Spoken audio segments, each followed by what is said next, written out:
Почитувани гледачи, добро вечер. Добро дојдовте во едно друго и малце поинако издание на Јади Бурек во Сител 3 телевизија. Во мојата, само бендисено кажано, богата кариера, додека паралелно се занимавав и со новинарство, никогаш не беше доволно за да ги задоволим моите интерни потреби и секогаш работев плюс работи. Работев доста во македонската телевизија, во документарната програма во раните 90-ти години и работев на еден голем и долг проект, идеше секојдневно, изгледа мене така ми е кармата, секојдневно кој ќе ми се фати, идеше емисија која се викаше Видео мода. Бев преведувач на тие емисии кои ни стигнуваа од CBS и ги преведував за македонската телевизија редовно, преполни со текст, коментари од манекени, манекенки, разноразни дизајнери и сето тоа. Не сакајки, покрај сето она што ми било интерес во животот, а претежно тоа било музика и поп култура, модата ми стана и тоа како блиски ми се надополни. Што викаат србите силом прилика, едноставно влегов во тој филм. Така што ми остави една трага да препознавам некаква естетика, можеби не се гледа на мене, но можам да ја препознавам вака, барем реторички, што се вика, барем во разговор да го препознам јазикот на она што се случува. Вечерва сакам да посветам емисија не на модата само, туку на уметноста и ни дизајнот. За мене нема подобар соговорник во овој момент и од лични причини и од тоа што е декан на факултетот за арт и дизајн при Европскиот универзитет во Скопје во Македонија. Јана, добро вечер, добро дојдовте. Добро вечер. Јана Маневска-Чубовска, декан на истоимениот факултет. Јана Манева Чуповска. Чуповска. Професор Си извинувам. Добро, во право сте така. Титуларот треба името и презиме сосема прецизно да се каже. Си извинувам поради тоа.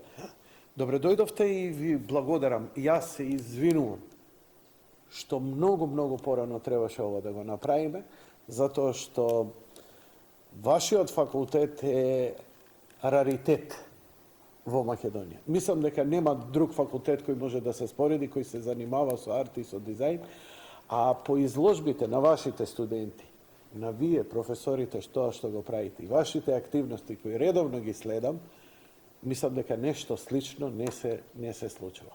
Еве, малку збор два пред да идеме со вашата импресивна биографија, која ја веќе ја објавив на мојот портал и за која ви се поклонувам. Ќе се обидам да илустрирам додека Јана говори. Збор два за факултетот. Кога е формиран, кои се програмите, што е актуелно, што се изучува, што научуваат студентите на вашиот факултет? Факултетот за арт и дизајн е основан далечната 2006 година, што значи дека ние оваа академска година ќе ја запишеме 12-тата генерација, што многу често тоа јавно го кажувам дека е сериозна бројка во делот на приватното високо образование. Факултетот за арт и дизајн е многу атрактивен факултет, еден од првите факултети кои што се отвори во Македонија, заради тоа што факултет за применета уметност во Македонија тоа време не постоеше. Значи, постоеше само ликовната академија, која што како високообразовна институција е комплетно различна во делот на едукација, за разлика од факултетите кои што се занимаваат со дизајн и применета уметност. Така да ние историски гледано, нели, како се развива едукацијата во однос на дизајнот во Македонија, сме први кои што се како факултет кој што ги започна трите насоки на факултетот. Тоа се, да речем, главните столбови за кои што ние и ден денес функционираме. Тоа е катедрата за графички дизајн, кој што раководи мојата драга колешка и продекан професор доктор Гордана Вренцовска. Катедрата за дизајн и интериер, кој што раководи доцент магистар Зоран Ѓуревски, и катедрата за моден дизајн, кој што си ја раководам јас. Факултетот креира кадри студенти за нешто кое што е реално многу потребно во Македонија. Дизајнот се повеќе актуелен, зборот дизајн се повеќе се употребува, односно ја разбравме конечно вистинската смисла на дизајнот, зошто тој потребен. Драго ми е што сум на факултетот од самото основање, далечната 2006 и навистина гледано од една дистанца како почнавме и што сме денес. Навистина сум горда што сум дел од таа, пак ќе кажам, историја во делот на започнување на дизајн приказната во делот на едукацијата во Македонија. Арт и дизајн. Да дефинираме три основни правца. Обично кога ќе сретнеме некои импресивни биографии, не знам дали е тоа Брајан Нино или е тоа некој високо образован музичар или уметник и така натаму, школа завршена, школа за фини уметности, која ќе, бидејќи не сум навлегувал какви биле нивните програми и све, дали е тоа во суштина што они го говорат? Овие се тие школи за фина уметност кои би можеле или ова колку суштински се навлегува длабоко во материјата на она што се предава? Дали е тоа, да речеме, површно како една општа култура, или од овој факултет излегуваат готови производи од луѓе кои се способни со својата знаење и уметност едноставно да делуваат, да ја применат, па и да биде дел од нивната професија? Апсолутно се спремни, затоа што факултетот има таква наставна програма која што 80% се заснова на практика. Меѓутоа, таа практика е доста сериозна, значи имаат предмети и теоретски, како што е историја на уметност, историја на дизајн, како нешто што е неопходно во делот на истражувањето. Во однос на тоа колку се спремни, јас мислам дека досега секогаш сме добивале позитивни критики од сите оние институции, приватни фирми, каде што нашите студенти се вработени и каде што велат, да не звучи ова нели само бендисано, но навистина се тие спремни. Секако дека не можеме да говориме во 100% смисла, но висок е процентот на студенти кои што си ја знаат својата работа. Дали е до областа на графичкиот дизајн, модниот дизајн или дизајнот на интериер. Програмата е така креирана, ние на почетокот на кога го основавме факултетот, правевме и гледавме доста програми на другите факултети во свет како функционираат. Сметам дека со самиот начин на таа голема пракса која што имаат кај нас, мислам дека тие доста научија. Но исто така, еден од најважните фактори според мене зошто сме ние толку успешни како факултет е всушност две причини според мене. Првата е наставниот кадар. Мислам дека професорите се тие кои што апсолутно инсистираат на високи критериуми. Нивните CV-а, нивното искуство како професори е повеќе од препознатливост на сите професори и асистенти од факултетот за арт и дизајн. Сите се активни и таа релација професор-студент е многу полесна кога и студентите ги гледаат вашите CV-а, кога и тие учат од творештвото и искуството на самиот професор. Така да сметам дека ние сме некако тим кој што,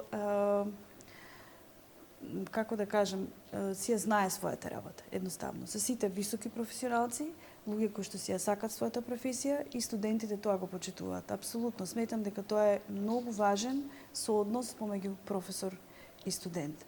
Секако дека условите се многу важни. Факултетот за арт и дизајн изобилува со професионални услови, бидејќи овој факултет е карактеристичен. Не се доволни само класични предавални. Тука имаме одлични сликарски ателија кои што се со дневна светлина, кои што се праени да биде тоа светло. Имаме компјутерски лаборатории, имаме современи компјутерски лаборатории кои што пак се многу важни за графичкиот дизајн и секако имаме лаборатории за дизајн на интериер и моден дизајн. Кога ги спомнавте за компјутери за дизајнирање, во што се обучуваат конкретно? Дали е тоа Photoshop, дали е тоа кои се сегментите кои тука се изучуваат? Сепак Што е разликата помеѓу информатиката и кај вас? Сепак, например, ако работите во Photoshop, не знам, нели ќе ми Да, објасните. работиме. Има таму самиот програм е факултет сам по себе. Така. Па ми интересира како тоа изгледа. Па тоа најмногу користат студентите, односно колегите од катедрата за графички дизајн. Меѓу другото, да речем, актуелните предмети кои што се изучуваат на оваа насока се апсолутно потребни да се изработат во една дигитална форма, односно на добри компјутери. Значи, тука се предметите од основи на типографија, основи на графички дизајн, графичка илустрација, дизајн на печатени медиуми, мултимедија, фотографија. Студентите учат форми на кратка монтажа во Adobe Premiere, кој што е пакетот, Adobe пакетот. Значи, Adobe Photoshop, Adobe Illustrator, тие се основните, да речем, Adobe пакети кои што студентите ги изучуваат, но исто така и 3D програмите. Имаат предмет 3D дизајн, кој што го предава професорот Зоран Ѓуревски, доцент магистар Зоран Ѓуревски, така да не можеме да избегаме од тоа што е реалноста, дека тие програми се потребни, тоа е алатот, основниот кој што студентите мора да го знаат за да може да се профилираат, посебно нагласно во катедрата за графички дизајн, бидејќи на катедрата за моден дизајн нашата лабораторија, каде што сум јас одговорна и шеф на катедра, може да се пофали со друга, да речем, техника, тоа е најсовремени машини кои што служат за креирање на еден модел од самиот почеток од скица до реализација, процесот на скицирање, процесот на моделирање и кроење и процесот на изведба. Ако убаво академски убаво звучи, што содржи тој процес? Кои се тие машини? Може ли, значи, збориме за лаборатории, работилници, збориме каде што се вршат експерименти, етелија и така натаму. Значи, не е тоа само празна маса и ножиците на нив. Туку? Не. Значи, конкретно кабинетот за моден дизајн е опремен со 20 на индустријски машини, Брадер, тоа за е фирма шиење. за шиење. Така? Велам индустријски, бидејќи нели имаме рачни индустријски, кои што всушност текстилните индустрии ги користат за да речем за побрз временски период да сушијат повеќе парчиња на облека. Тоа се нови машини Брадер, комплетно нова опрема. Имаме така наречени преси за пеглање, кои што исто така се од фирмата Брадер. Имаме специјална машина која што прави рупици, односно дуптиња за копчиња. Имаме машина која што служи за везење. И имаме, за везење апликации на самиот текстил. Тоа беше всушност еден пакет од Брадер кој што ние благодарејќи на управата, кој што навистина разбра дека ни даде поддршка да го реализираме тоа, бидејќи без тие детали технички апсолутно факултетот задржи се на твојот факултет. Денеска не постои. Некогаш конфекцијата, модните дизајнери биле про форма некој индустријски дизајн.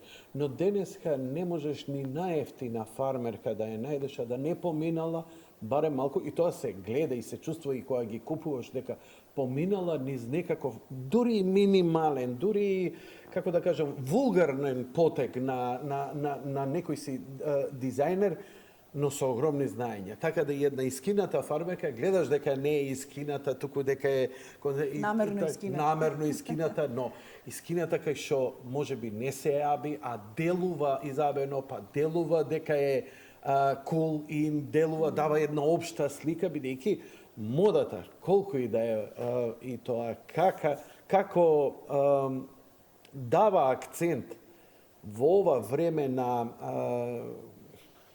луѓето кога сакаат да се изразат. И не се изразуваат само преку социјални мрежи, не се изразуваат само преку работа, они сакаат и преку начинот на живот се изразуваат. Кој сум, што сум, нив им одговара. Дали младите ќе бидат хипстери, дали ќе биде ваков, му треба и соодветно облек. Ја не можам да најдам денеска една обична маичка, да не приметам дека има барем еден детал овдека, негде направен, ја прави од она обично. Јас и ти сме пријатели, се знаеме од младоста, инстинктивно се дружевме онака како урбани ликови.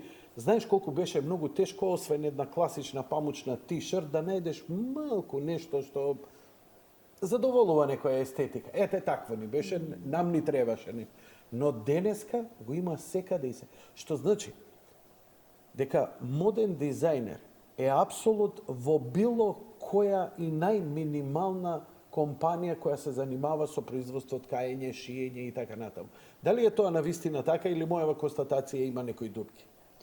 Тоа е така. Значи, модниот дизајн сам по себе историски се развива. Значи, имаме различни периоди од историја на мода, каде што имате некои периоди каде што немате толку украси, имате периоди каде што модата е повеќе ексцентрична и така натаму. Но сакам да кажам дека местото на модниот дизајнер секако е во модната индустрија. Би било идеално. Значи, еве јас многу често пати тоа им го говорам на моите студенти дека би било идеално да имате еден пат каде што тие по завршувањето на своите студии би било идеално да се вработат во една текстилна индустрија, нели?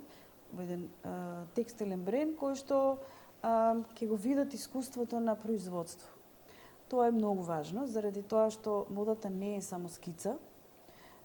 Таа всушност е еден продажен сегмент во кој што мерилото за успех покрај естетскиот кој што е примерен, нели, оној дизајн моден кој што велиме каква силуета, каква форма, каков материјал, каква боја, дали е трендовски или антитрендовски. Сепак модата сама по себе припаѓа во делот на производство и таа е продажна. За успешен дизајнер моден можеме да говориме ако ги продава своите дизајни. Ако не се продаваат, колку и да тие налики изгледаат интересни, тогаш нешто не е во ред. Модата од денешен аспект функционира на таков брз начин, на менување на трендови, имаме сезони, пролет, лето, есен, зима. Има еден реален проблем во Македонија, тоа е што немаме повеќе толку текстилни автентични гиганти како што имаше порано. Тетекс, јас исто во една друга прилика тоа јавно го спомнав и тоа е навистина една приказна која што јас искрено посакувам повторно да се случи, заради тоа што сметам дека имаме капацитет. Посебно сега кога имаме толку едуцирани кадри од областа на дизајнот, треба да се создадат повеќе услови. Факултетот за арт и дизајн е членка на кластерот за текстил. Јас честопати им се обраќам на бизнис заедницата од текстилниот кластер дека за да има поголеми финансии, впрочем и самите тие да имаат поголеми финансии, а и да се задоволат професионалните потреби на модните дизајнери, е тоа да се вклучат директно со креирање на различни, односно карактеристични колекции кои што ќе може да се продадат надвор од државата, кои што можат и кај нас да се продават, заради тоа што реалноста е сега дека 90% од текстилните индустрии кај нас го работат оној така наречен лон систем, кој што значи ефтина работна снага, работат шијат за Германија, за Америка, за така натаму, каде што и носат или доработка е тоа, готови шаблони каде тоа не е доработка, но тоа се, значи, дадени материјали, дадени готови кројки, само технички се реализираат. Ти говориш за кутур? Не, ја говорам за масовно производство. Значи конфекција? Културата е високата мода која што се заснова на сосема друг значи, принцип. Збориш за конфекција, но оригинална како што некогаш ја имавме. Апсолутно продажна. Добро, како уметник ова, но ме интересира, бидејќи менаџирањето стана дел од се и од политика, па дури и од уметност. Предпоставувам дека еве кога разговараш со бизнес заедницата, имаш и некакви представи какви се економските состојби. Не ќе таму да те водам, па ќе се вратиме на темата, но убаво нагласи дека нашата текстилна индустрија се сведе на ефтина работна сила со доработки затоа што не може да произведе или не сака или конкуренцијата е преголема да произведува своји автентични дела кои би биле конкурентни на светскиот пазар. Гледаме што ни направи Кина, некогаш што ни го правеше Турција, претходно ни беше Италија, па Турција, па далечниот исток сега владее. И тоа е просто неверојатно. Индија. Па сепак, еве, те молам, а како успеа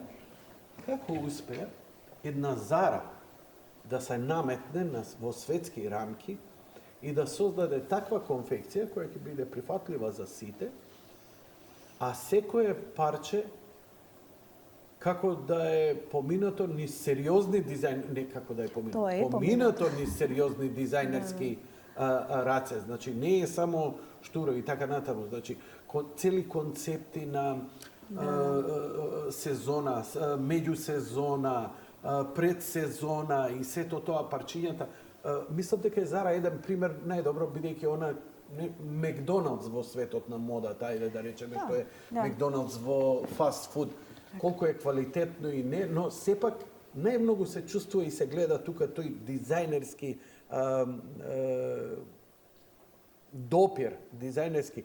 И едноставно, дали токму тоа е успехот? Што мисли, зошто они успеа да се наметнат со такво, зошто не е, например, не знам, шутка, трак, гаќи до узврат, ајде пријатно, ефтино е, 3 за 100, но еве народот сепак, иако може многу поевтино, он сака да има некое парче. Што е тоа психологијата што не тера да не купиме било што, да сакаме да купиме и првите пари кои ќе имаме, ако сме сиромашни, успеваме некое парче ние тоа да го направиме. И тоа е, мислам дека го чувствувате и вие, и студентите, и сите модни дизајнери го чувствувате тоа. Па, прво да одговорам за Зара. Односно принципот на работење на модниот бренд Зара. Јас тврдам дека Македонија е земја во која што може повторно да го врати на една голема врата со еден убав сјај да ја врати текстилната индустрија. Како, според мене? Прво, овие едуцирани кадри кои што пред малку кажав дека секоја година излегуваат, нивната, да речам, првична едукација, па и како дизајнери кои што можат работниот век да го завршат нели во една од тие индустрии, и дефинитивно работата во производство. Се ова производство, кој ќе кажеме, не звучи многу модерно, меѓутоа тука се стекнуваат најголемите искуства во однос на модата. Како се креира, како се работи, како се пласира, како се прават цени, зошто треба овие кошули оваа година се предаваат, зошто не треба, значи, каде се грешките. Сите сегменти ги опфаќа. Апсолутно, цел процес. Значи не е она само јас сум уметник, ово и друго не ме интересира. Значи ги учите во комплетен менеджмент да има свест колку ќе чини, колку време ќе му треба да се изработи. Ова е фантастично, ова е изваредно. Да речем, затоа вие вадите готови производи, мислам, од студентите се извинувам, не изразот. Тоа е професионално еден термин кој што се вели рамка на колекција, во кој што рамката на колекција подразбира буквално од скица, во кој што студентот ги покажува своите естетски и ликовни предце и ликовни афинитети, бидејќи модата има во голем дел ликовни аспекти, значи студентот мора да знае што е боја, што е форма, што е силуета, што е линија, како да го нацрта сето тоа. Но исто така, од друга страна, ние ги подготвуваме и цело време им го нагласуваме тоа дека модата од една страна е многу блиска до уметноста во делот на haute couture, односно во високата мода, каде што максималниот капацитет на реализација е до 5 модели. Значи тука немате масовно производство и затоа тука големите брендови кои што се занимаваат со високата мода и клиентите нивни плаќаат големи пари заради тоа што ќе го носат, ќе го нема никој друг, односно ексклузивитет. Но дали се они трендсетерите? Што го дава трендсетер? Како ги учите? Што ќе биде модниот тренд? Секогаш тоа не интересира, бели маички, жолти маички, вака, бели панталони, тесни, широки, кратки и така натаму. Од кои мистериозни,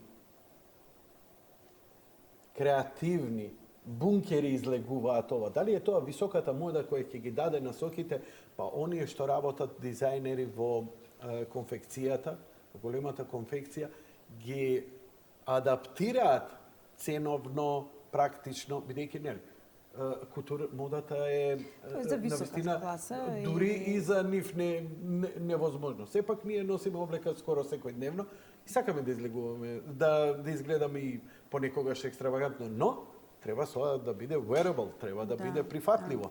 Дали е тоа? Ме интересираат овие мистични детали. детали. Да се навратиме на Зара, зошто е Зара исто успешна? Заради тоа што Зара, нивните клиенти се клиенти од средната класа. Средната класа секогаш е процентуално најголема по број. И средната класа може да си дозволи една нормална цена, ниту да е прескапа, ниту да е нешто многу ефтино, каде што ако е нешто ефтино ќе се запрашате дали е се во ред со тоа парче на облека.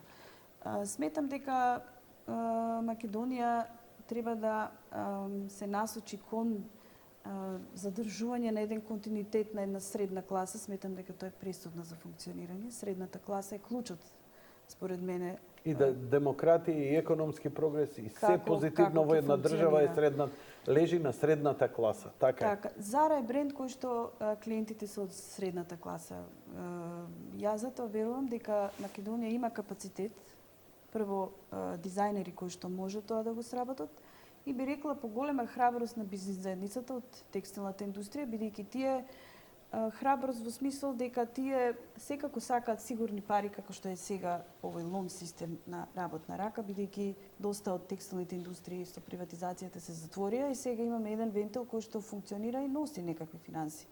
Меѓутоа според мене се апсолутно не се долгорочни и немаат идентитет. Баш во оваа борба, како што вие кажавте, ние не можеме со кинескиот пазар да се бориме, не можеме со турскиот, со светот. Всушност, кој е рецептот? Рецептот е да се извлече една колекција која што ќе има еден идентитет од ова поднебје во една крајно современа дизајнерска форма. Ја не велам дека треба да правиме народни носи, бидејќи народните носи сами по себе се автентични и се едно наше културно богатство. Но сметам дека на многу нивоа може да го искористиме нашиот културен, да речем, потенцијал, кој што го имаме како еден вид на идентитет, но никако да остане на едно такво ниво, туку исклучиво да се креира крајно современо.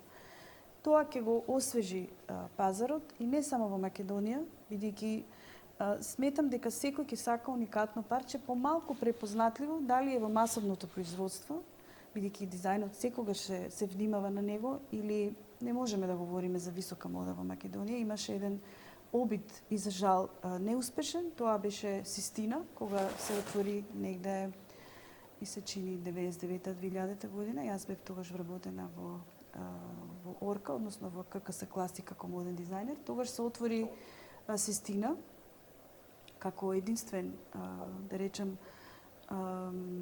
бренд кој што навистина пробуваше да донесе скапи материјали и се обидуваше да се обрати до некаква повисока клиентела во Македонија, која што за жал не успеа поради економската слаба моќ. Но апсолутно жал ми е што тоа згасна, но беше убава идеја и едноставно за жал не можеше веројатно Од каде произлегуваат трендовите? Па трендовите всушност се работат на глобално ниво. Нашите студенти конкретно за да креираат една колекција задолжително мора да истражуваат по така наречените сајтови за мода во кои што велат дека за оваа сезона, за следната сезона, за 2 години подоцна. Кој е тој што го вели тоа? Значи, тоа се тимови собрани од повеќе луѓе и професии. Значи, тука имате од економисти до социолози, до психолози, до модни дизајнери, кои што ги анализираат. Молам? Think tank? Па така, некако, кои што ги анализираат, секако дека доминира оној професионален кадар на дизајнери, меѓутоа се дискутира. Тој е еден центар, сметаш, Јана, или дека тоа се или тоа се повеќе центри од како? Велам, тоа се повеќе и повеќе излегуваат од главните центри на мода, Париз, Милано, Њујорк. Значи, тие се тие кои што ја креираат, да речем, светската мода, кои што излегуваат со своји реви, дали се тоа така наречени ready to wear и односно колекции готови за носење или се колекции од високата мода, во кои што мене ми е како афинитет поблиска, бидејќи ми е поблиска до уметноста, до ликовната уметност. Абсолютно. И дозволува една поголема креативност. И тука дизајнерот не многу размислува како и и зошто не би се продало тоа. Секако дека секој дизајнер во идеална смисла на зборот сака да го продаде тоа што го направил. Високата мода е поблиска до уметноста и таа може да си дозволи различни експерименти. Не сакам да ве посочувам на вашите креации, но има една слика ми привлече внимание. Може ли малку да искоментираме? Мислам дека би било. Ова е ваша колекција, така?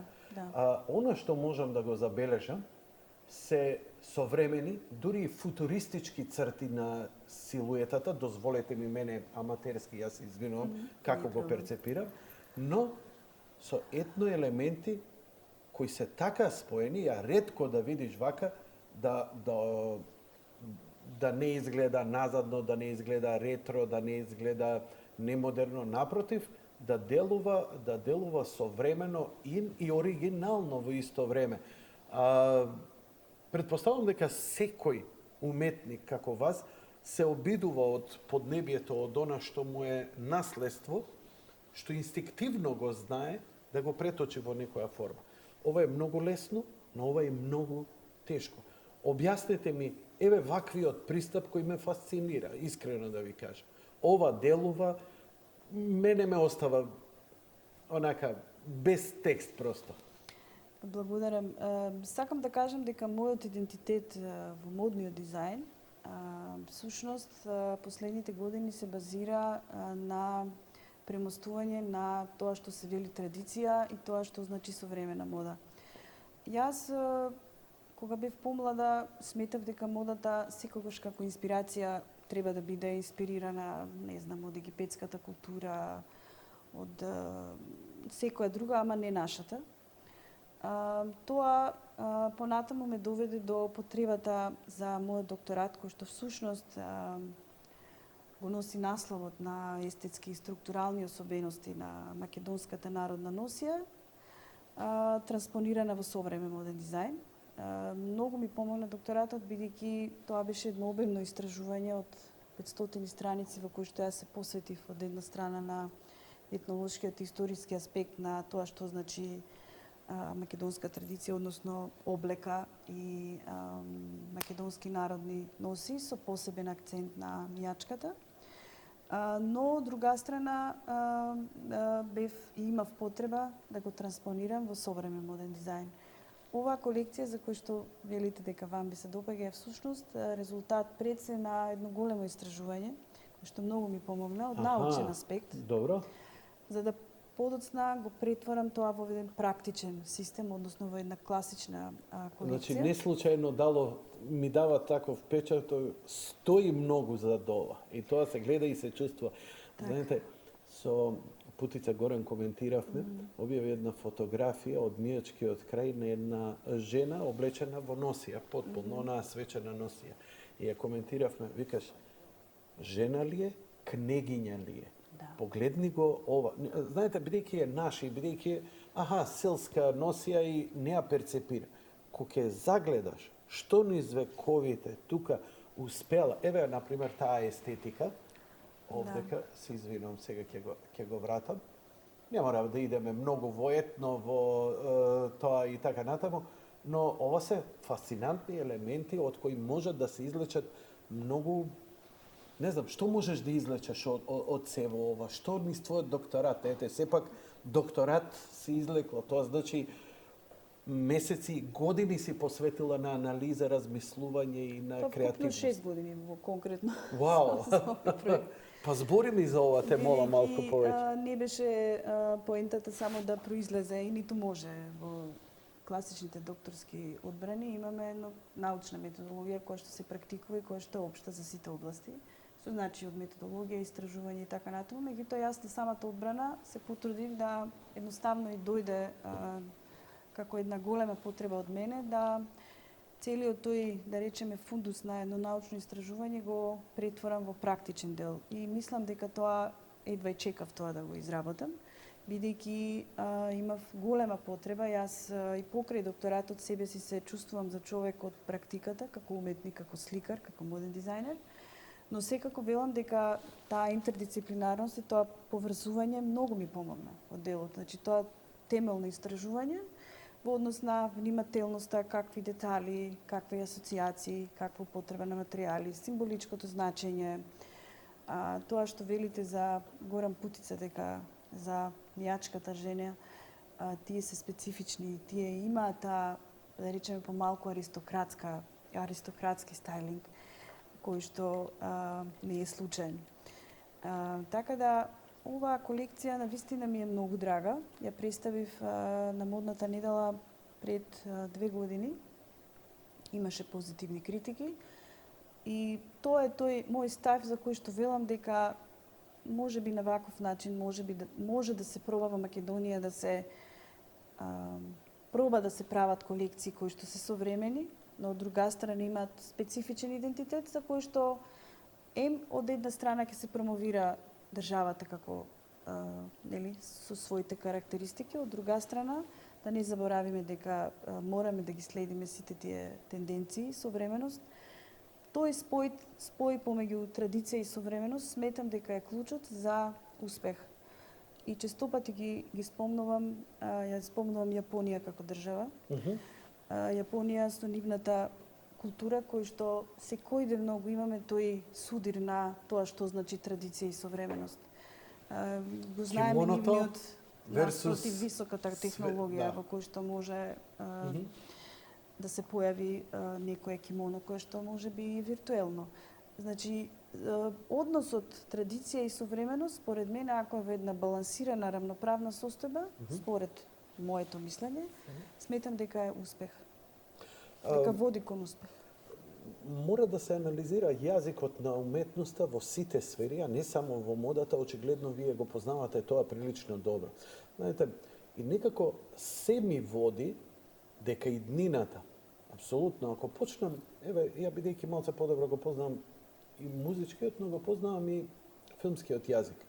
Кога идеме од Blade Runner, постојано кој ќе ја видиш врвната футуризам, не е тоа Star Trek, туку е некоја комбинација на некоја готика, на некој барок, кој е во комбинација со она што е најмодерно во моментот. Бидејќи предпоставувам дека режисерите и они кои се и самите уметници, ваши колеги, предпоставуваат дека човекот колку и да сака модерен амбиент, нему му треба нешто што ќе му психички биде прифатливо, а тоа е некоја органска форма, а најчесто барокот.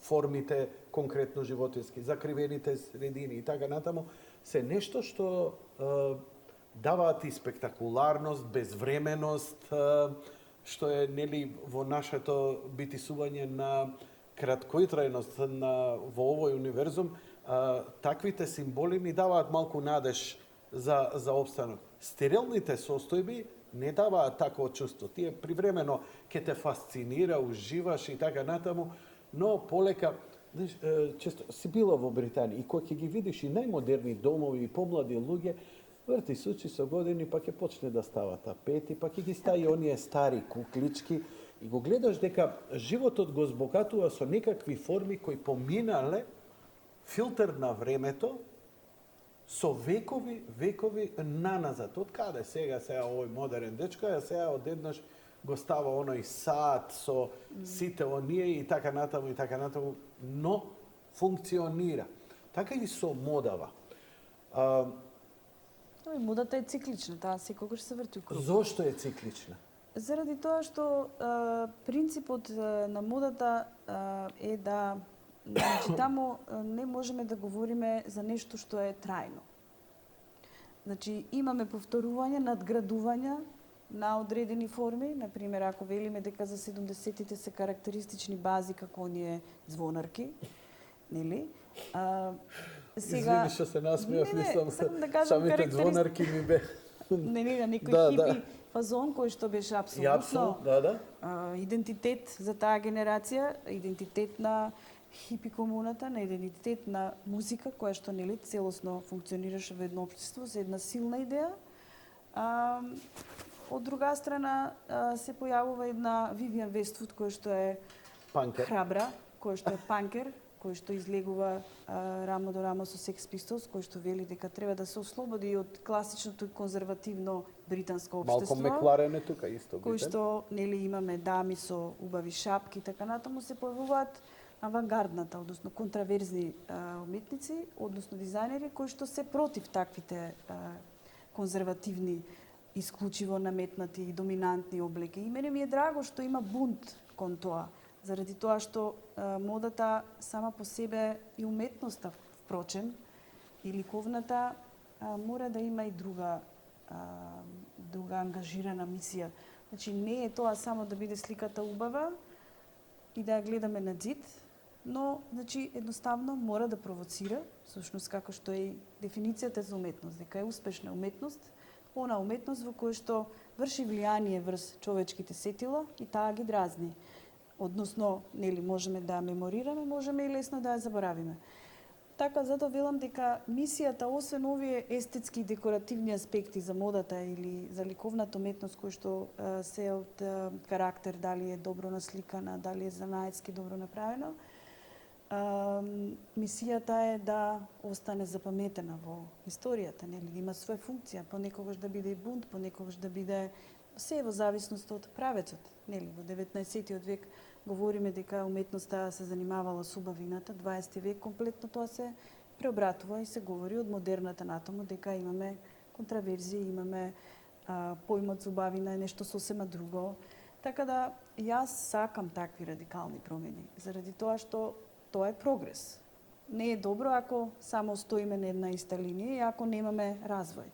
Значи, а развојот секогаш е зависен од различните генерации, од интелектуалната... Ке експлодира. Да прекинам? Не. Те молам, немој. Фасциниран сум, уживам во секој ваш кажан збор. Ја би ве замолил да направиме кратка пауза, бидејќи сакам да ви се спротивставам и сакам да ви поставам под прашање на овие констатации кои на крајот на гриштата пред да идеме со реклама. Вака ве слушаат студентите, вака правите брейнсторминг? Па да, нема друг начин според Може на стари години да се запише кај ваш човек таму? Може, апсолутно. Бидејќи ако што знам во Законот за високо образование нема лимит. Мене не ми треба високо образование, би сакал да го поминам тој факултет само заради ова. Ќе ми биде драго.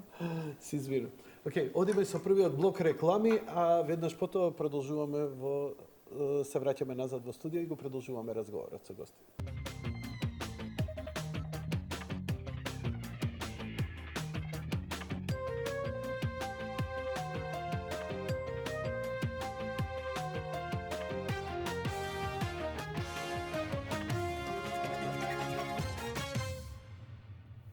Ајде да те прашам први нешто од областа на лекторство. Добро.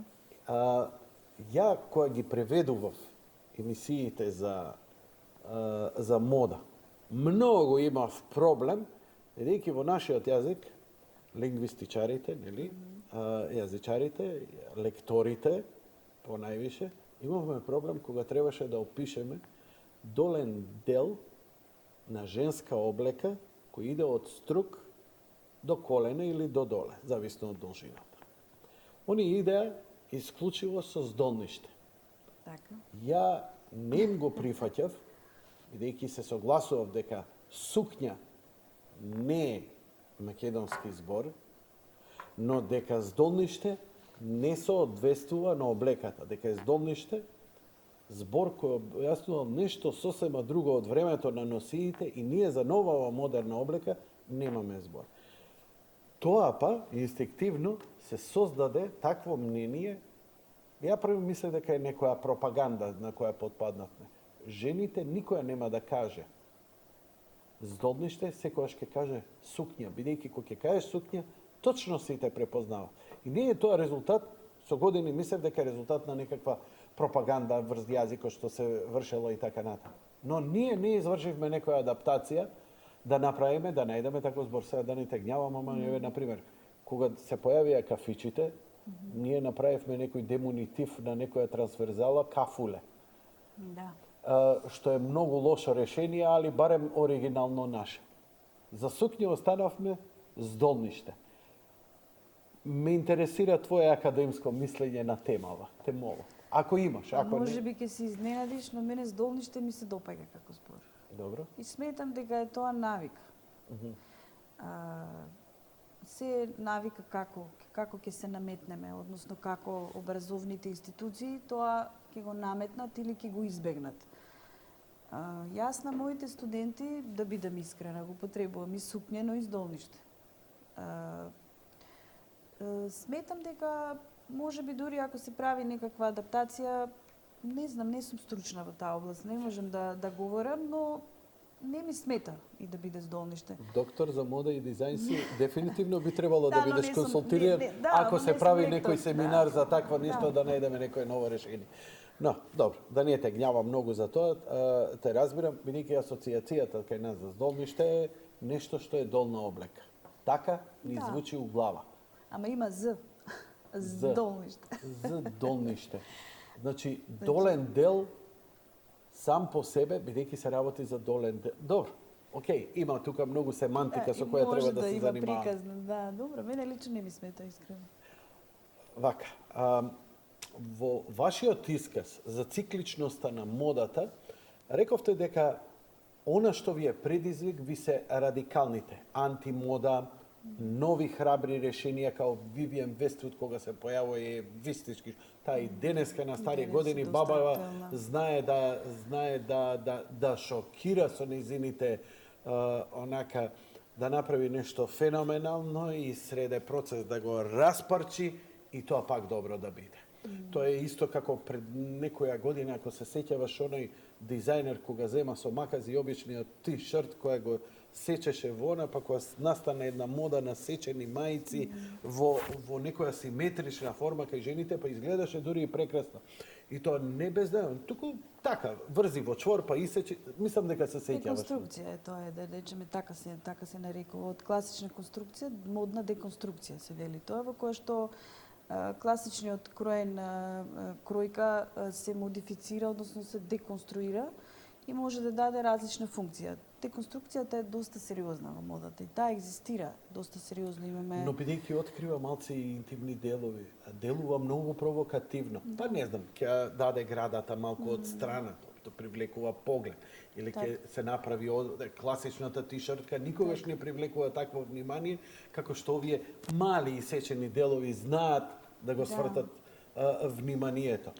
Она што ме интересира, како некои форми се задржуваат и покрај целата цикличност. Кај жените многу ретко обстана некоја форма која влезе во класика, освен Коко Шанел комплетот. црниот фустан. И црниот, малиот црн фустан. Што вика една моја другарка, ја имам мал црн фустан, вика у шифонјерот. Река, црне и мал ми е. Но, кај машките, тоа е поизразено.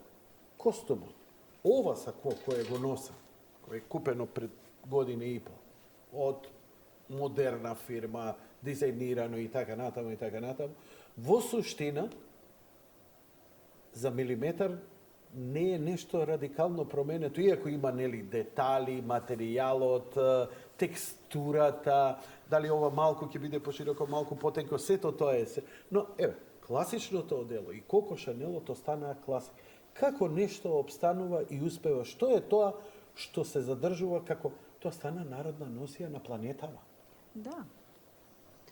Знаете, има еден интересен податок, ќе ви кажам, бидејќи спомнавте Шанел, зашто таа стана успешна и од каде таа се инспирираше да има еден таков бренд како што денес Карл Лагерфелд го наследи и ја продолжи приказната на Коко Шанел. Коко Шанел во својата инспирација, која што е препознатлива, е всушност инспирирана од машкото воено палто на француската армија.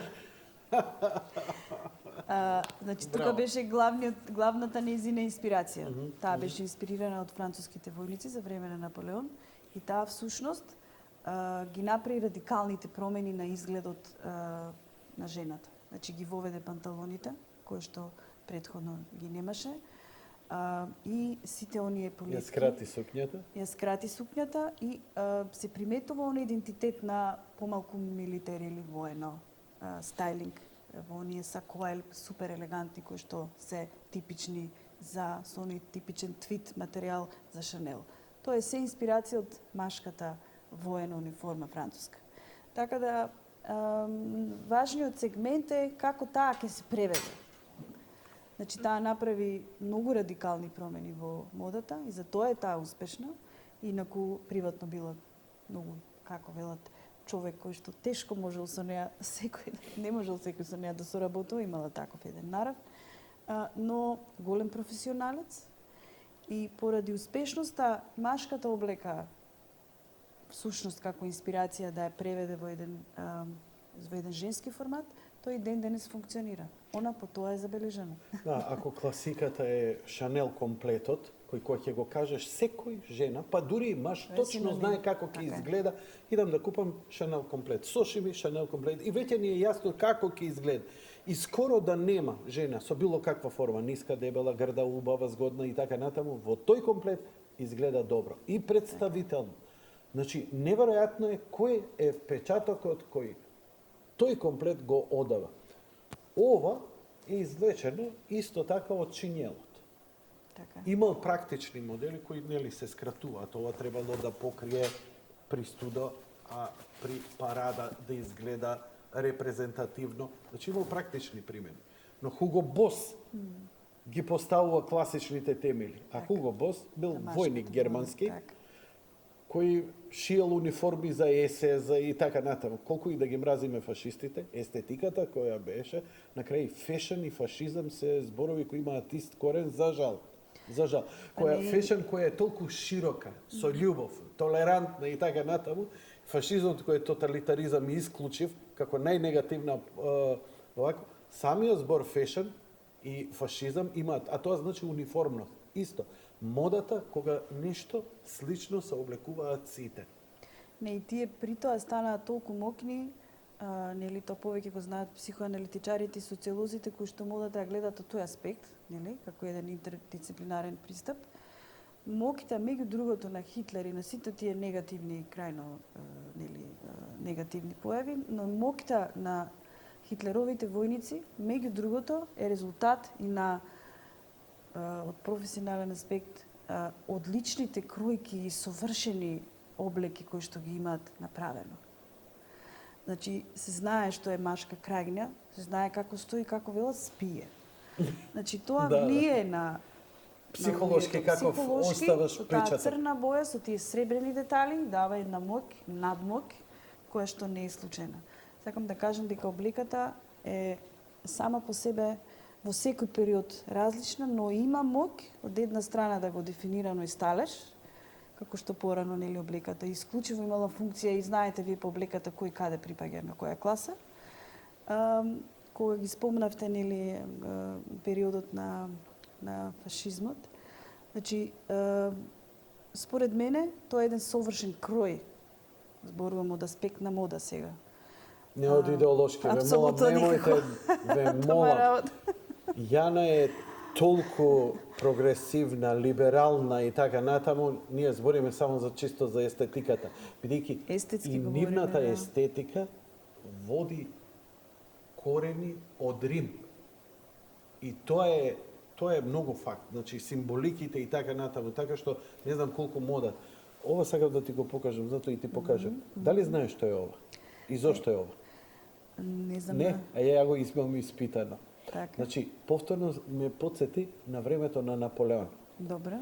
Во неговите шинели, војниците, кога биле во строј, често забележувал дека ракавите од оваа страна им се извалкани. Зошто? Так. Го бришеле носот. За да не го прават тоа, или устата кога јаделе, служеле рекавите за такво нешто. Им ставил копчиња. Со копчиња ти не можеш да го употребиш лице да брише. Само за да ги одвикне. А сето тоа, па сега денеска има една естетска форма, нема сако без копче, скоро да нема збора. Така, добро, па и земете ги многуте ова е кралеви од... фасцинантно. Да, сакам да кажам дека правеле специјални копчиња за Наполеон или за други кои што морал можеби да стои неговиот портрет. Значи има За да го препознае и кој така, е војникот. значи не е само тоа. Да се навратиме на вашиот факултет. Колку трајат, колку предмети има? Колку трајат студирањата? Што се изучува? И на крај, кога ќе заврши, вашиот собственик ми бил гости неколку пати. И он често знаеше да повтори овде на гостување кај мене. Од Европскиот универзитет, кога ќе излезе студент, он е готов производ. Така. Што значи тоа? Ние немаме студент што нема работа. Он се конеше од тоа. Дали и понатаму е навистина така дека студентите што завршуваат кај вас, особено во оваа сфера, дека дефинитивно се способни за работа и брзо наоѓаат работа? Па јас мислам дека всушност собственикот на Европскиот универзитет, односно председателот на управниот одбор, тој е професор доктор Бој Андрески, е во право, заради тоа што јас можам да говорам за нашиот факултет со еден аргумент. Тоа е дека пред неколку години јас и колешката продекан професор доктор Гордана Вренцовска учествувавме на една меѓународна научна конференција во Македонската науки на уметности, Македонската академија за науки и уметности, каде што темата беше младите и вработувањето. Ние за да речеме за потребите на нашиот научен труд кој што беше заеднички, се обративме до Агенцијата за вработување да ни дадат статистики колку студенти се невработени од нашата област. Таму стоеше една голема нула, некоја ситно 1-2, бидејќи они ги водат ликовна уметност, графика. Бројката беше апсолутно минимална. И мене ми е драго, и тоа е реалноста всушност, заради тоа што се уште ресурсите и како потреба за работно време место од дизајнер не се доволно искористени. Значи, сметате дека е тоа дефицитарна работа, дека дизајнер, моден дизајнер, од кај вас излегува дизајнер, моден дизајнер, графички дизајнер, моден дизајнер и дизајнер на интериер. И дизајнер на интериер, Да, дека на е тоа прв и нешто втор што е барано на пазарот на трудот и дека едноставно има апсолутно побарувачка за вакви кадри. Има побарувачка, има можности за работа. Значи студентите може да работат и како фриленсери, може да работат од дома. Вие знаете дека со добар компјутер денеска може да се поврзите со цел свет, можете да правите анимации за добри филмски продукциски куки. Ако секако имате среќа, не велиме дека само нив ги чекаат, конкуренцијата е голема, но може да се обидат. За графички дизајн, за дизајнирање на плакати, за дизајнирање на еден куп други потребни работи кои што денеска се во функција и се потреба, тоа исто така е голема потреба, општеството има потреба од такво нешто. Моje мислење е дека се уште некако се инсистира на општествените науки повеќе. Се уште држи некое мнение дека ваквите факултети можеби не се доволно како да речем, со нив не може да се најде работа и така натаму. Не се практично, што не е апсолутно така. И мене ми е драго што постепено тоа се менува, али се уште има еден таков, да речем, еден став кон ваквите професии дека младите не би имале работа. Апсолутно не е така. Дури баш напротив, имаат повеќе работи, можат многу побрзо да најдат работа, со целосен респект спрема сите други професии. Јас сметам дека треба да сите во својата област да бидеме почитувани и да постојат и други професии. Не треба сите да бидат дизајнери и уметници, но од друга страна и не може сите да бидат ни доктори, ни економисти, математичари и така натаму. Значи тоа колку е потребно талент, колку труд во па и едно и друго. И едно и друго. Апсолутно сметам дека би било ова готвачки рецепт. Па јас мислам дека имаме 50-50. Вау. Заради тоа што, например, имаме примери на многу талентирани студенти, но од друга страна се па многу мрзливи. И вие не можете во таква ситуација гледате дека талентот пропаѓа едноставно во него и баш ви е криво. Вие наоѓате различни начини да стигнете до него, да го убедите дека џабе е талентот ако вие немате континуирана работа и дека тој талент мора да се надоградува, мора да се вежба. Тоа е исто како спортистите. Значи, вие за да направите успешен спорт, да ви имате кондиција, треба да вежбате.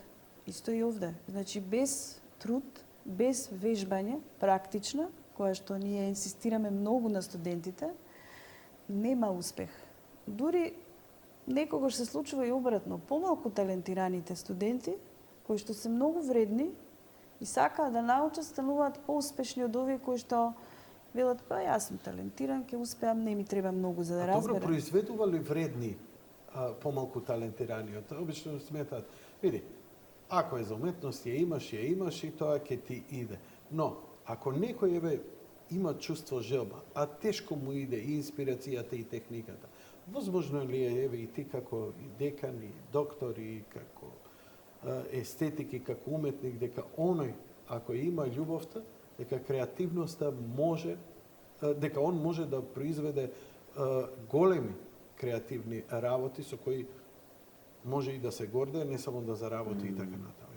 Си видела ли секоја професија мора да има љубов. Значи, поготово за нашите факултети. Да биде практична, нели, бидејќи 50% талент не е мала работа.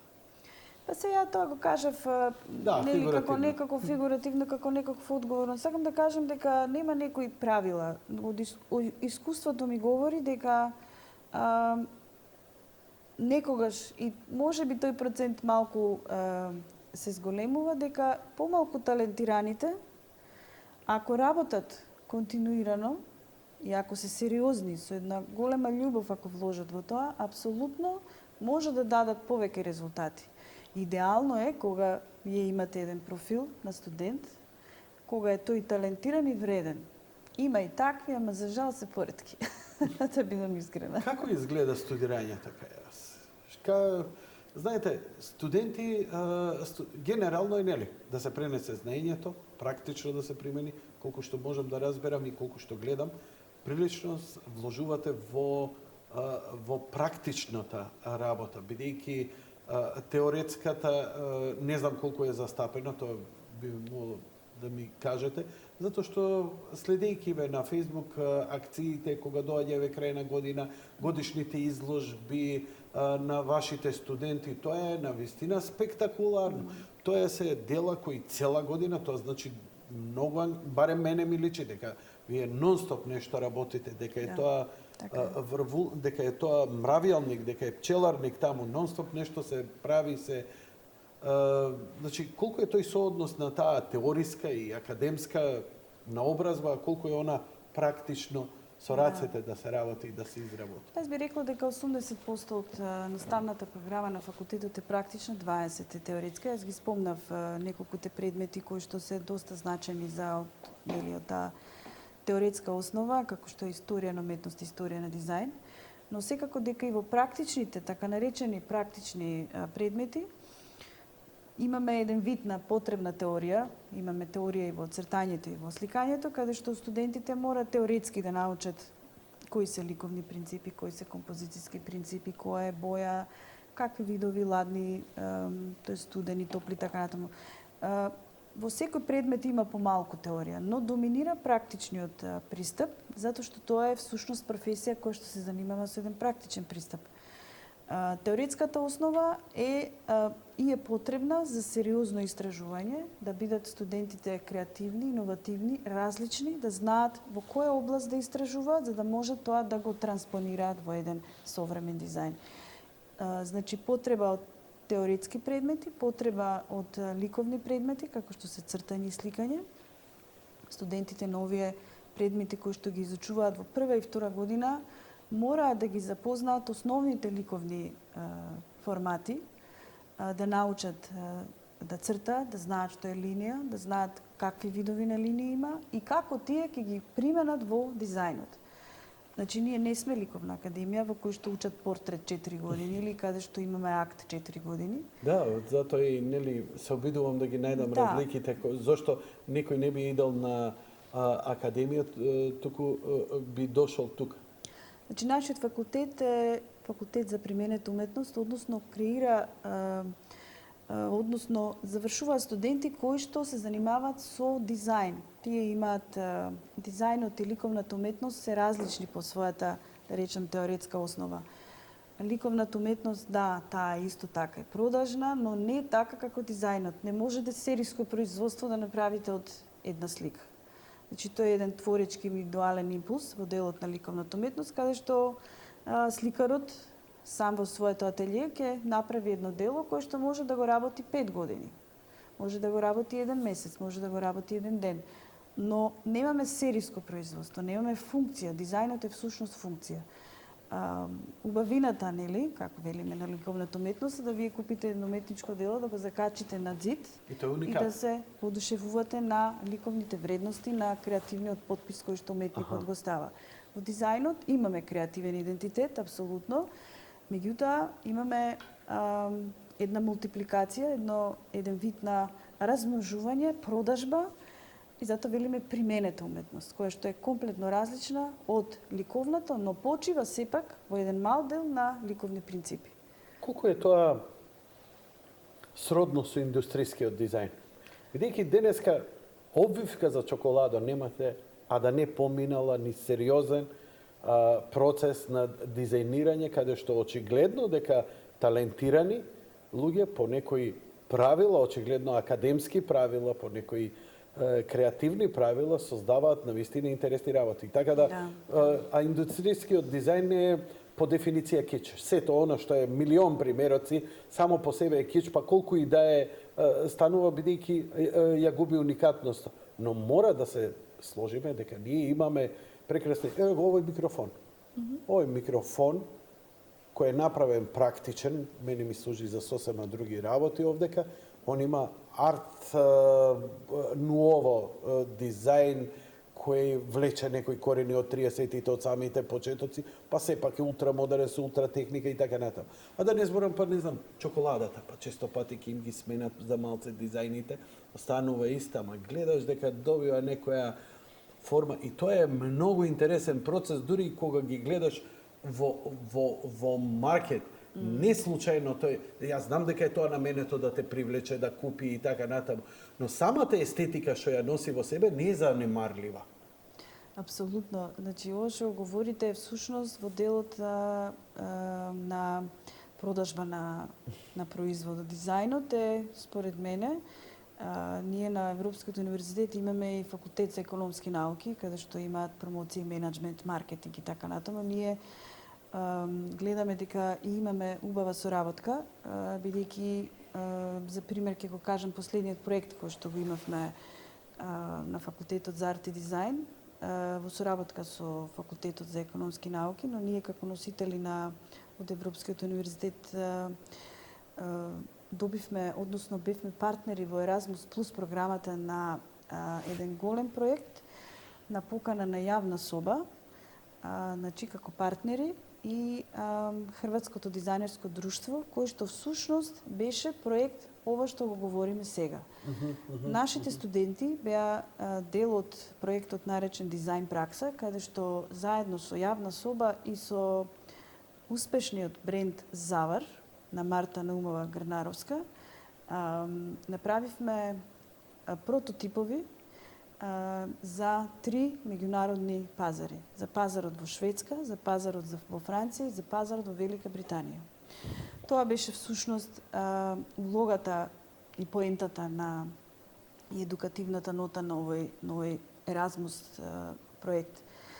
Благодарение на јавна соба добивме покана, влеговме во партнерство и изведба на овој проект. Студентите стекнаа огромно искуство.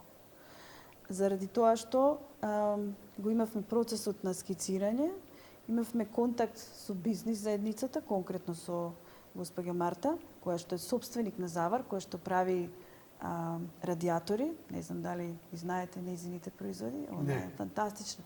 Марта не ја знаете и Завар. Мора, сигурно ја знаете. Сигурно кога ќе ја видите. Ајде ќе го отворам. Убедена сум дека. Да го видиме производот, инаку за Марта ми е познато име. Тоест брендот Завар прави. Кажи ми дека од наше време, Марта, убавата, плавата, Она е исто убава, сега не знам, смеге. смеѓе. Да, наша генерација. Јас Завар, знам брендот кој е... добро од наше време. Они прават Кој е брендот? прекрасни Завар. Завар. Прават прекрасни радиатори. Зошто се прекрасни? Заради тоа што имаат две функции, естетска и функционална. Изгледаат како огромни скулптури. Завар дизајн. Да, и ние навистина имавме една прекрасна соработка со сите овие партнери и со јавна соба, но Марта многу им помогна на студентите за да го разберат оној дел што значи дизајн. Дека производот пред се мора да биде функционален, дека треба да ги задоволува потребите на клиентите, но мора да биде иновативен. Значи, тука се оние аспекти за кои што ги спомнавме претходно, дека нашите студенти апсолутно се свесни колку, да речеме, дизајнот има влијание врз продажбата на самиот производ. Во делот на факултетот за економски науки, пак искуството беше што нашите колеги, тука ќе ја спомнам и ректорот, професор доктор Илија Нумовска, кој што имаше свое предавање од својата област менеджмент, и професор доктор Елизавета Стамевска, кој што исто така одржа предавање, беше новитет што нашите студенти научија нешто повеќе за тој менеджмент и промоција кој што е важен како да се продаде дизајнот. Јана, ово е радиатор? Да. Ово е радиатор. Вау!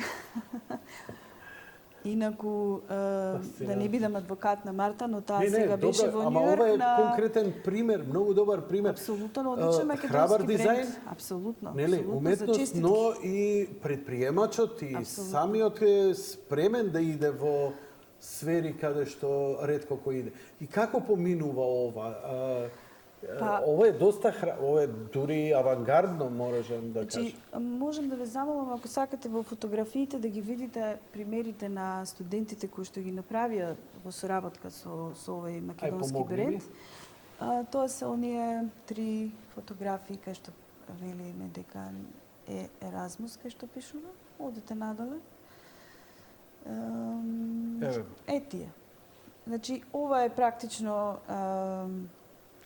некаков почеток и крај. Имаме уште 2 фотографии каде што нашите студенти во соработка со Завар изработија прототипови на малецки машечки кои што еве ги, овие се тие, значи од скица до реализација се изработија во фабриката Завар во сопственост на Марта. Секако со еден идентитет кој што е специфичен за Марта, со употреба на материјали кои што се специфични како овие радиатори. Ова е дел од истражувањето кој што студентите го правеа за потребите на клиентите од овие земји. Беше многу интересно, бидејќи тие не правеа за македонски пазар, туку брендот Завар, односно Марта, им сугерираше дека овие се тие пазари кои што таа смета дека се потребни за да може производот да се продаде. Какви се реакциите на овие ваши дизајни? Конкуренцијата е огромна во сево ова. Како поминувате како реакција за сево ова? Па ние учествувавме на Скопје дизајн неделата оваа година, нели во организација на јавна соба. И беа изложени овие прототипови таму.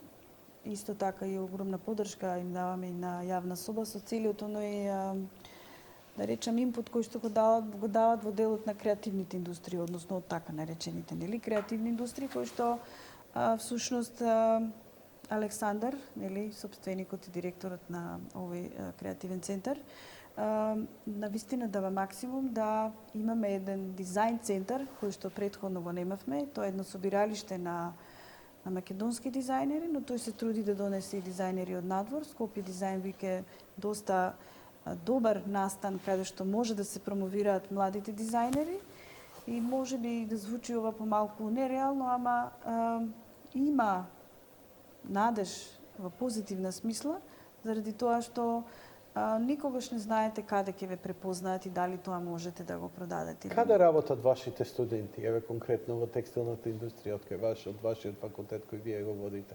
Бидејќи не сте само декан, ви предавате, не? Так. Каде наоѓаат работа?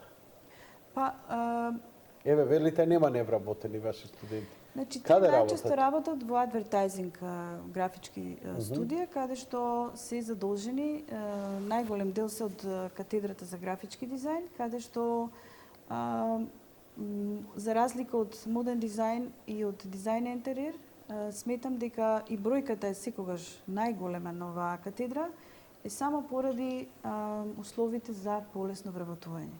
Значи, студентите се вработени во вакви студија, каде што имаат задача да креираат од дизајн на плакат до дизајн на различни печатени медиуми, да креираат кратки видеа, да прават кампањи и така натаму и така натаму. А се повеќе е бара на уметноста во тие храбри, не е само колку да напишеш вечерва тој филм или тој настано и сакаат нешто, не знам, Скопски джез фестивал, не знам, ваква естетика, тука Вренцо работеше доста долги години и така натаму, така што практичната примена е многу широка и сега колку е интересот, тоа е она што сакам, дали му се исплати на еден студент да уплати, да ги води овие студии и на крај, кога ќе заврши брзо, да може да ги поврати средствата на крајот на крајшта.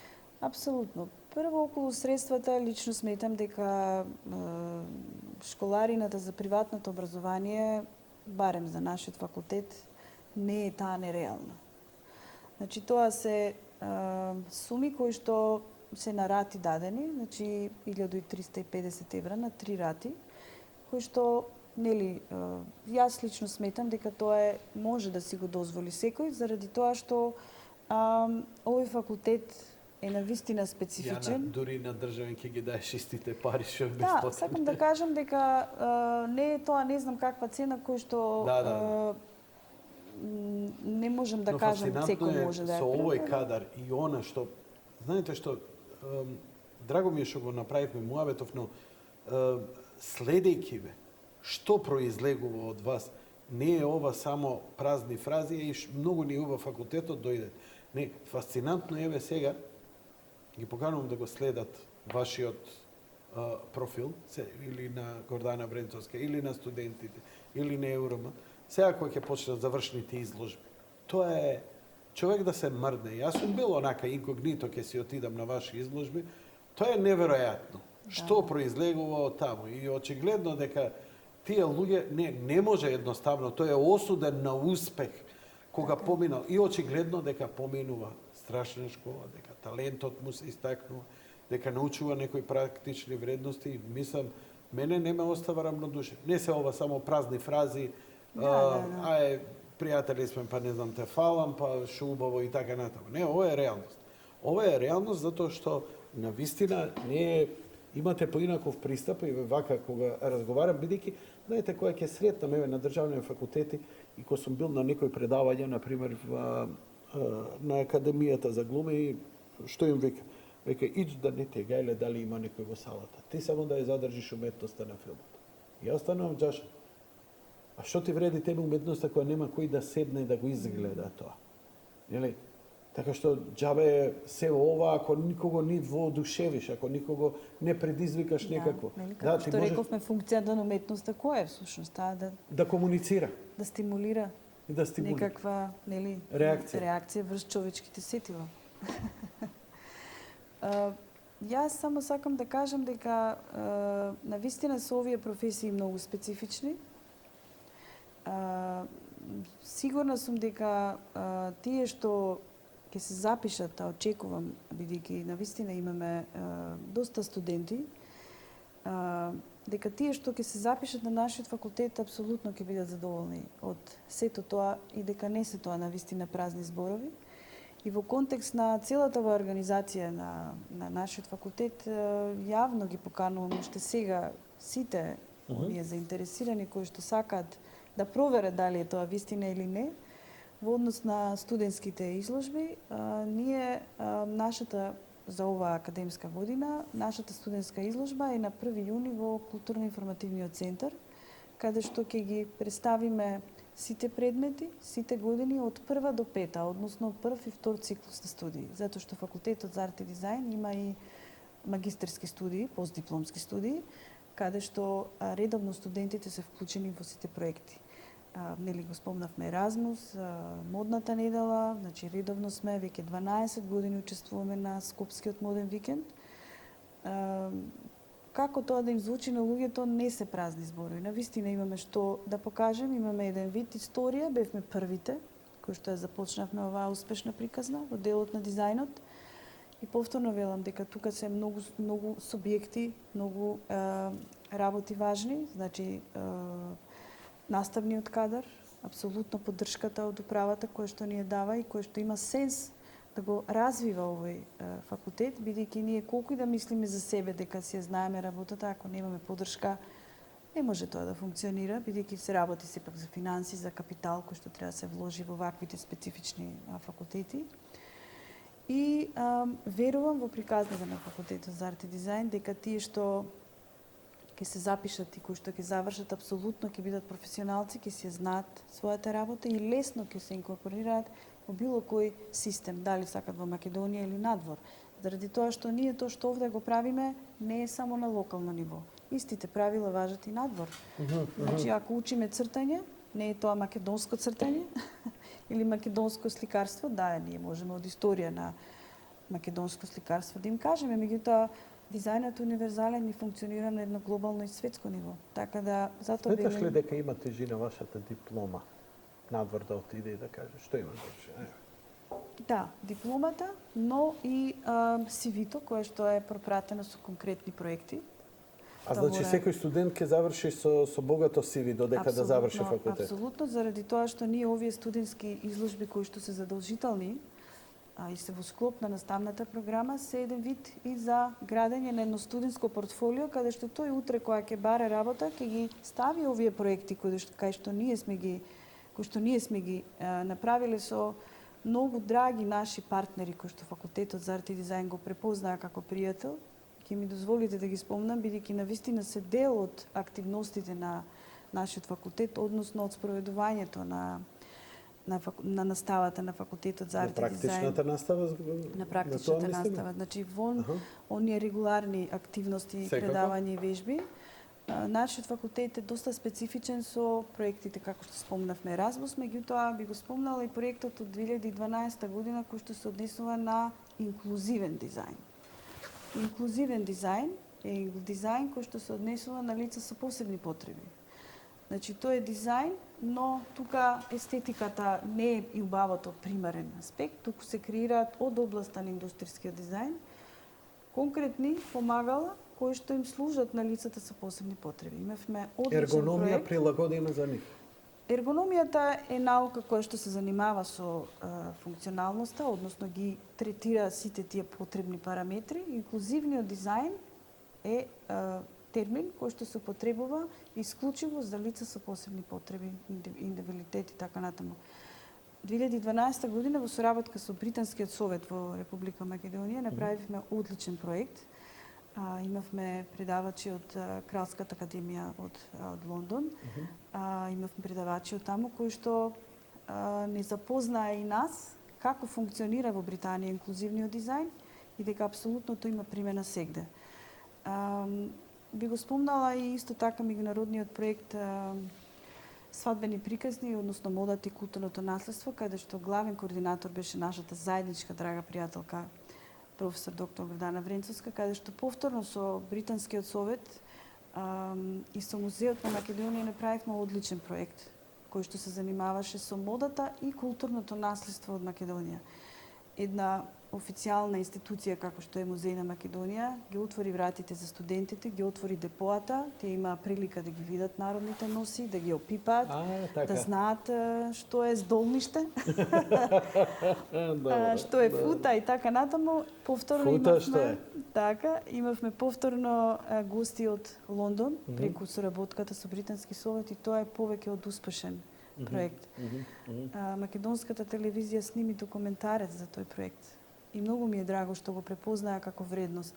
Но повторно не заради нас како главни актери, заради студентите и заради школата која што ја поминаа во овој проект.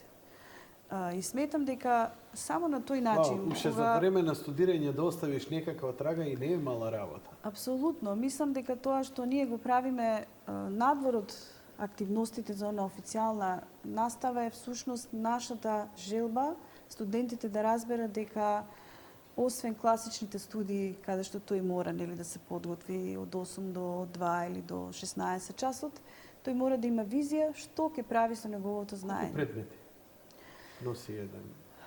Па имаме Отприлика, 4 години, значи во една година имаме по 4-5 предмети. Значи од прилика имаме околу И како изгледа студирањето?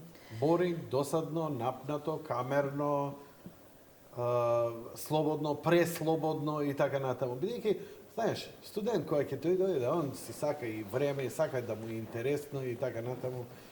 Се сеќавам еднаш кога ми дојдоа гости од еден факултет, ја го завршувам, знаеш, она академски фасциниран, целиот се растрепка, фала ви, вика, пријат. И тој ми вика, собственикот на факултетот ми вика, па чекај, главната работа не ме праша. Што? Па дали е забавно? Викам, заре тоа битно? Многу е важно, да. Многу е важно. Веројатно на сите факултети, но нашиот факултет е доста специфичен и самата професија не може да биде досадна. Значи, тоа што ми е многу драго за да не биде досадно е што професорите инсистираат на висок критериум. Сметам ова дека е многу важно заради тоа што многу ми смета лично кога ќе слушнам дека има некоја антикампања против приватните универзитети, дека тамо не се учи ништо, дека тамо, не знам, она позната фраза се паѓало од столче, од не знам од кај се паѓало. Значи, апсолутно не е така. Тврдам дека не е така. Говорам за мојот факултет, бидејќи договорот со сите професори, наставен кадар, професори и асистенти да имат висок критериуми. Тоа студентите го знаат. И ние честопати им кажуваме, колеги, сте се запишале на приватен универзитет, не за да поминете така. Разлика помеѓу професорскиот кадар на приватните и државните нема. Разликата е само каде сте вработени. Дали сте вработени на приватен универзитет, односно прашањето е дали секој од нас професионално си ја врши работата своја или не. Дали е вистински професор во вистинска смисла на зборот, затоа што или не, затоа што примери позитивни и негативни можеме да најдеме на двете страни. Имате ли отворени денови? Сега да не биде само ова, пак велам, празен муабет. Може ли конкретно да се види тие работилници и така натаму? Да. Сега треба некои 3-4 години да ги поминеш таму, да видиш во шо амбиенте. Бидејќи и јас сум бил и навистина фасцинантни се, но нека не, мислам условите за Тоа е студирање. приватното образование. Не, стварно е фасцинантно, ама кога велам дури онака неверојатно, не ми се веруваше дека сум у нашем, но никад не ми верува никој на мој избор. Постои ли начин, не знам, било кој од овој вечерва, утре, сакам да видам. Апсолутно. Значи имаме отворени денови кои што се во функција на сите оние заинтересирани матуранти кои што сакаат да проверат приказната дали е вистинска или лажна. Токму тоа да прашам. Но јас ги очекувам да дојдат. Ние редовно тоа го правиме, имаме контакт со средните училишта, но и на случајни минувачи кои што доаѓаат на нашиот универзитет, сакаат велат да ги видам вашите услови, доаѓаат родители, се распрашуваат во однос на условите за студирање и така натаму. Мислам дека нема да сгрешат ако дојдат да се дружат со нас. Што се овие 10 годишна изложба, свадбени приказни? Овие се проекти од факултетот за арт и дизајн. Ова е годишната студентска изложба лани што Ова е беше. резултат на вашите изложби, вие што ги правите како факултет и твоите лични? Овие се лични, овие се нешто што донесов од факултетот, значи ова е нешто што го правевме минатата година, значи славевме 10 години постоење од нашиот факултет и 15 години од Европскиот универзитет.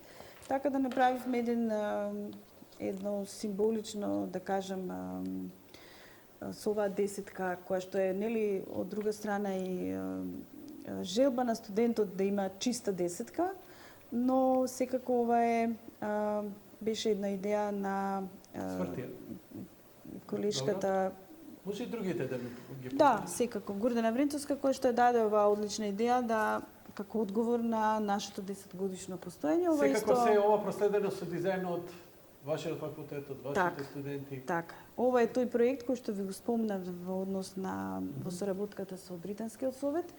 главен координатор беше колешката Вренцовска, по соработка со Музеот на Македонија. Значи тука направивме успешна приказна, би рекла, во делот на тоа што студентите редизајнираа во делот на класична народна носија и редизајниране во еден современ контекст, како што зборувавме и пред малку.